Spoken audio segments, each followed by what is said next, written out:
प्यारे विद्यार्थियों, आज नैतिक शिक्षा के दूसरे पाठ हम लोग पढ़ने जा रहे हैं। पाठ का शीर्षक है धर्म के लक्षण।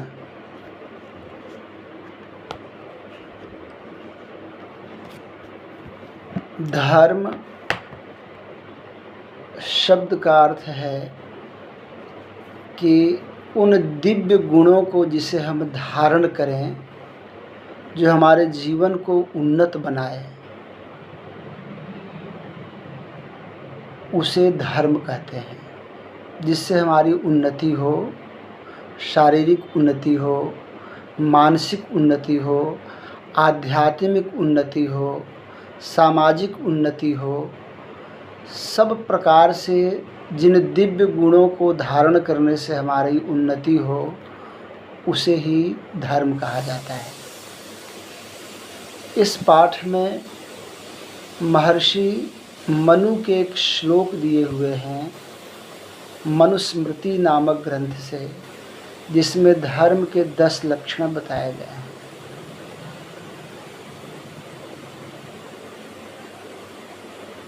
उसी मनुस्मृति में एक शब्द है, एक वाक्य आया हुआ है कि वेदोखिलो धर्म मूलम, कि सभी धर्मों का मूल अर्थात जड़ वेद है।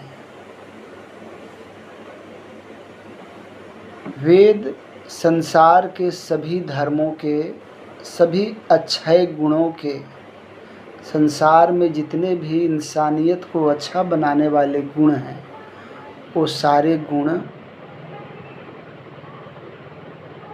वेद के अंदर हैं, और वो सारे गुण वेद से ही हमें मिले भी हैं। इसलिए सभी धर्मों का जो मूल है, अच्छाइयों का जो मूल है, उसे वो वेद ही है।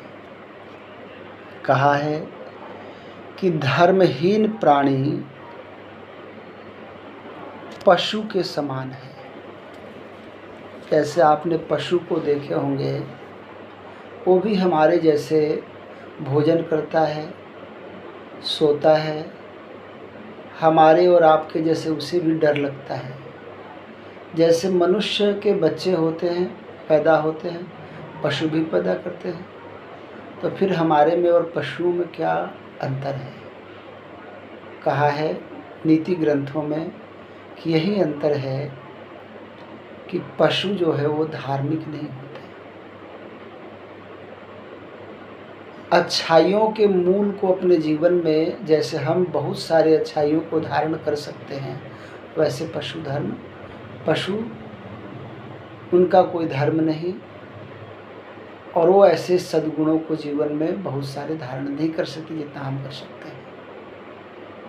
वैशेषिक दर्शन में कहा गया है कि जिससे अपनी उन्नति हो, समाज की उन्नति हो, आध्यात्मिक उन्नति हो, सर्वविध संसार की सर्वांगीण विकास हो, उसे ही धर्म कहा गया है। बहुत सारे ऋषि मुनियों ने धर्म की अलग अलग परिभाषा दी है, उसमें से कुछ आपको बता रहा हूँ। कहा है कि मनुष्य जीवन के 4 लक्ष्य हैं। पहला धर्म है, फिर क्या है? अर्थ, काम और मोक्ष। कहा कि इन चारों पुरुषार्थों में से जिसके पास एक भी नहीं है, उसका जीवन वैसे ही व्यर्थ है जैसे बकरे के गले में दाढ़ी हो जाती है, उसका कोई उपयोग नहीं है। वैसे उस आदमी का, उस इंसान का जीवन व्यर्थ है जो धार्मिक नहीं है, जिसके जीवन में धर्म नहीं है, अच्छाई अर्थात नहीं है। कृष्ण भगवान ने धर्म के इस गुणों को महाभारत में कहते हैं कि मैं दोनों हाथ को खड़ा करके ऊर्ध्व बाहु विरो में तत् नहीं कश्चित शृणोति मां, मैं दोनों हाथ खड़ा होकर के सब लोगों से कह रहा हूँ कि पुरुषार्थ का जो मूल है, चारों जो मनुष्य जीवन का जो लक्ष्य का मूल जो धर्म है, उसका तुम सेवन करो, परंतु मेरी बात कोई मानने को तैयार नहीं है। कृष्ण भगवान भी कहते हैं। ये हालत है। योग दर्शन में कहा है कि अहिंसा परम धर्म है।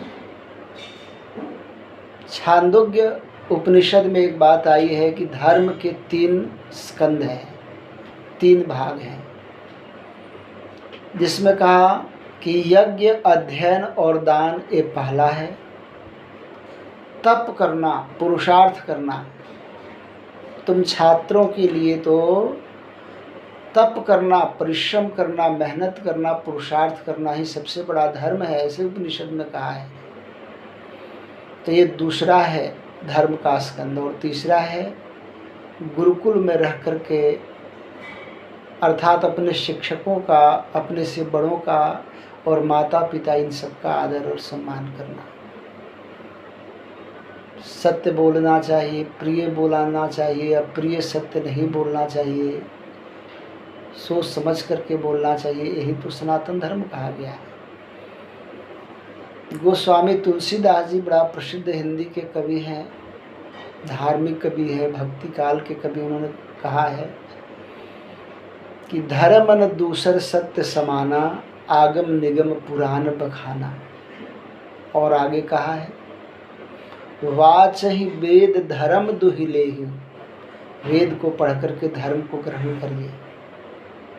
और एक जगह और कहते हैं कि दया धर्म का मूल है, पाप मूल अभिमान। तुलसी दया न छोड़िए, जब तक घट में प्राण। दया को धर्म का मूल कहा। एक जगह सत्य को धर्म का प्रमुख लक्षण कहा है। सब ऋषियों ने, महर्षियों ने कुछ कुछ भागों को लेकर के धर्म को अपने अपने तरह से परिभाषित किया है। महर्षि स्वामी दयानंद कहते हैं कि पक्षपात रहित न्यायाचरण ही धर्म है। किसी के साथ पक्षपात नहीं हो और न्याय हो, पक्षपात रहित न्याय हो, उसको धर्म कहा है। और आर्य समाज के 3रे नियम में भी लिखते हैं कि वेद सब सत्य विद्याओं का पुस्तक है। वेद का पढ़ना, पढ़ाना, सुनना, सुनाना सभी आर्यों का परम धर्म है। हमें भी वेद को पढ़ना चाहिए। तुलसीदास जी ने भी कहा है, मनु महाराज ने कहा है कि वेद को पढ़ने से आदमी सच में धार्मिक बन सकता है। तो धर्म के मनु महाराज ने जो 10 लक्षण बताए हैं, ये बहुत ही प्यारे हैं। वो 10 लक्षणों से युक्त जो व्यक्ति है, उसे ही धार्मिक कहा जा सकता है। किस परिवार में, कहाँ, किस परिस्थितियों में उसका जन्म हुआ है, ये आदमी के बस का तो नहीं है। कोई आदमी मुस्लिम के घर में जन्म लिया तो मुसलमान बन गया, हिंदू के घर में जन्म लिया हिंदू बन गया, क्रिश्चियन के घर में जन्म लिया क्रिश्चियन बन गया। इसमें उस व्यक्ति का, उस जीव का क्या दोष है? सच्चाई यह है कि हम तो इंसान हैं, इसमें हमारा कोई दोष नहीं। हमारा कहाँ जन्म हुआ है, किस परिवार में जन्म हुआ, अपने हाथ में नहीं है। परंतु जहाँ भी हुआ है, हम अच्छा बन सकते हैं, ये हमारे हाथों में है। और हम अच्छा कैसे बन सकते हैं? जब धर्म के इन सब सद्गुणों के जीवन में धारण करेंगे, अच्छाइयों को धारण करेंगे, तो हम धार्मिक बन सकते हैं। ये धर्म के 10 लक्षण। और मनु महाराज ने जो बातें कही है वो हम अगले वीडियो में देखते हैं। प्यारे विद्यार्थियों, हम सामान्यतः हिंदू, मुस्लिम, सिख, ईसाई जो लोग हैं, उनकी जो मान्यता वाली ग्रंथ है, उसके आधार पर हम धर्म को परिभाषित करते हैं। किंतु यह धर्म का वास्तविक रूप नहीं है। धर्म धारणात धर्म मिथ्याहु। जिन सद्गुणों को हम जीवन में धारण करने से हम दिव्य बन सकें, श्रेष्ठ बन सकें, उन्हीं का नाम धर्म है। तो एक हिंदू धार्मिक भी हो सकता है, अधार्मिक भी हो सकता है। एक ईसाई भी धार्मिक भी हो सकता है और नहीं भी हो सकता है। एक मुस्लिम भी धार्मिक भी हो सकता है और अधार्मिक भी हो सकता है। किस परिवार में हमारा जन्म हुआ है, इससे धर्म और अधर्म का कोई संबंध नहीं है। हम यदि धर्म के बतलाए हुए अच्छे गुणों को जीवन में धारण करते हैं तो हम धार्मिक भी हो सकते हैं, और अगर जीवन में हम अच्छे गुणों को धारण नहीं करते तो अधार्मिक हो सकते हैं। वास्तव में ये मुस्लिम, यहूदी, ईसाईयत ये कोई धर्म नहीं है, यह एक विचार है जिसको मत कहते हैं, पंथ कहते हैं, संप्रदाय कहते हैं। धर्म तो एक ही है, वो सभी मनुष्य मात्र के लिए है। हर जो मनुष्य है उसका एक ही धर्म है। उसको अच्छा बनने के एक ही तरीके हैं कि वो अपने जीवन में सदाचार को धारण करे, ईमानदारी को धारण करे। वो जैसा व्यवहार अपने लिए चाहता है वैसे ही व्यवहार दूसरों के साथ करे। अगर वह करता है, उसमें धैर्य है, क्षमाशीलता है, न्यायाचरण है, तो वह धार्मिक कहा जा सकता है। यही बात आपके धर्म के इन 10 लक्षणों में बात कही गई है। जितना जितना हम अच्छाइयों को अपने जीवन में धारण करेंगे उतना ही हमारा मनुष्य जीवन उन्नति को प्राप्त करेगा।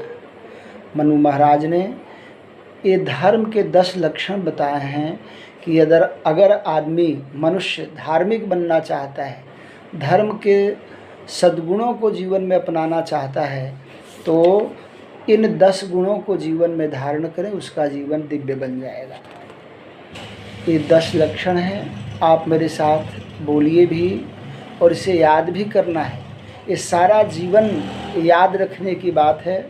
अगर आप इसे याद करके रखोगे तो कोई भी आदमी आपको धर्म के नाम पर भ्रमित नहीं कर सकता है, क्योंकि धर्म की मूल बातें इसमें है। क्या कहते हैं मनु महाराज, आप बोलिएगा। धृति क्षमा दमोस्तेयम शौचमिंद्रिय निग्रह धीर विद्या सत्यमक्रोधो दशकम धर्म लक्षणम। फिर से सुनो। धृति क्षमा दमोस्तेयम शौचमिंद्रिय निग्रह धीर विद्या सत्यमक्रोधो दशकम धर्म लक्षणम। ये धर्म के 10 लक्षण महर्षि मनु ने बताए हैं। ये 10 लक्षण आपको लिख भी लेना चाहिए। धृति का अर्थ धैर्य रखना, धीरज रखना। क्षमा, क्षमाशील होना। दमः अर्थात मन पर काबू रखना। अस्तेय, मन वचन कर्म से चोरी न करना। शौच, शुद्ध और पवित्र रहना। इंद्रिय निग्रह, अपने इंद्रियों को, अपने जिह्वा को, आँखों को, कानों को, हाथ पैर को, स्किन को, ये सब को वश में रखना। 10 इंद्रियां है ना। धी का अर्थ है बुद्धि पूर्वक, विचार पूर्वक काम करना। विद्योपार्जन करना, ये धर्म का 9वां लक्षण है। विद्या 8वां लक्षण है विद्या। 9वां लक्षण है सत्य बोलना। सत्य बोलना चाहिए और प्रिय सत्य भी बोलना चाहिए, ये भी बात कही है। और 10वां लक्षण है अक्रोध, अर्थात क्रोध नहीं करना। तो ये धर्म के 10 लक्षणों को अगर जीवन में धारण किया जाए तो जीवन दिव्य बन जाएगा, दिव्य बन जाएगा। इस 10 धर्म के लक्षण पर 10 दिनों का प्रवचन है। बहुत बड़ी बड़ी बातें इस पर ऋषि महर्षि लोग कहे हैं। तो आपको वो सब बातें भी नहीं सोचना है, आपको ये धर्म के 10 लक्षण याद कर देना है। महर्षि वेद व्यास ने महाभारत में कहा है कि आत्मनः प्रतिकूलानि परेशान न समाचरेत, अर्थात जो हमारे प्रतिकूल हो, जो व्यवहार हम अपने लिए नहीं चाहते हैं, हम नहीं चाहते हैं कि हमें कोई धोखा दे, कोई झूठ बोले, कोई मेरे सामान को चोरी करके ले जाए, तो हमें भी वैसे व्यवहार दूसरों के साथ प्यारे बच्चों नहीं करना चाहिए। इसी को धर्म कहा जाता है। ये धर्म की मूलभूत बातें हैं जो आपको इस पाठ में पढ़ाई गई है। धर्म के 10 लक्षणों को मैं आपको भेज देता हूँ। प्रश्नोत्तर में भी यही सारी बातें हैं। पहला जो क्वेश्चन है, प्रश्न है, उसमें ये धर्म के कुछ लक्षणों को दिए हुए हैं कि इसका अर्थ लिखिए, तो मैं आपको अर्थ लिख करके भेज देता हूँ। दूसरा, आत्मनः प्रतिकूलानि परेशान न समाचरित का क्या अर्थ है, ये भी मैं लिख के भेज देता हूँ। और दूसरा जो क्वेश्चन है, पहले में 2 क्वेश्चन हैं और फिर दूसरा क्वेश्चन अलग से दिया हुआ है कि वे कौन से गुण हैं जिसके कारण व्यक्ति को धार्मिक कहा जा सकता है। तो ये जो धर्म के 10 लक्षण कहे गए हैं, उन्हीं में से ईमानदारी है, सदाचार है, सुशीलता है, सच्चरित्रता है, और ये सब धर्म के लक्षण हैं। ये सब गुण अगर हमारे जीवन में आए तो आदमी को, उस व्यक्ति को धार्मिक कहा जा सकता है। और जिसमें ये सारे गुण नहीं हैं, चाहे वो बड़ा बड़ा तिलक चंदन लगाता हो, कंठी माला पहनता हो, मंदिर में जाकर के पूजा पाठ करता हो, मस्जिद में जाकर के नमाज अदा करता हो, चर्च में जाकर के सिर झुकाता हो, परंतु जिसमें ये धर्म के ये सारे गुण नहीं हैं, वो आदमी धार्मिक नहीं है, वो अधार्मिक कहा जाएगा। इसलिए प्यारे बच्चों, आपको अपने जीवन में इन सदाचरणों को धारण करना है।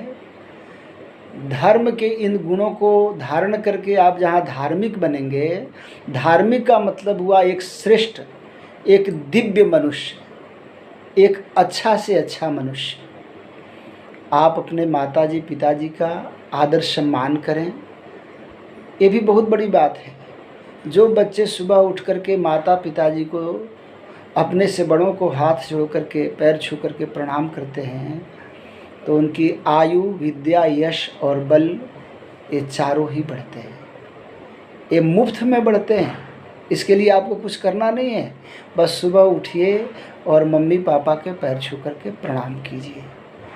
शाम में सोते हुए भी भगवान को धन्यवाद दीजिए। सुबह उठकर भी ईश्वर को थैंक्स कीजिए कि रात बढ़िया से बीती है आपकी। और उठ करके जिन माता पिता ने आपको जन्म दिया है, पालन पोषण कर रहे हैं, उनके प्रति हृदय से सम्मान करिए, उनसे आशीर्वाद लीजिए। आपका जीवन श्रेष्ठ बनेगा, आप धार्मिक बनेंगे और आप श्रेष्ठ मनुष्य बनेंगे। बहुत बहुत आपका धन्यवाद।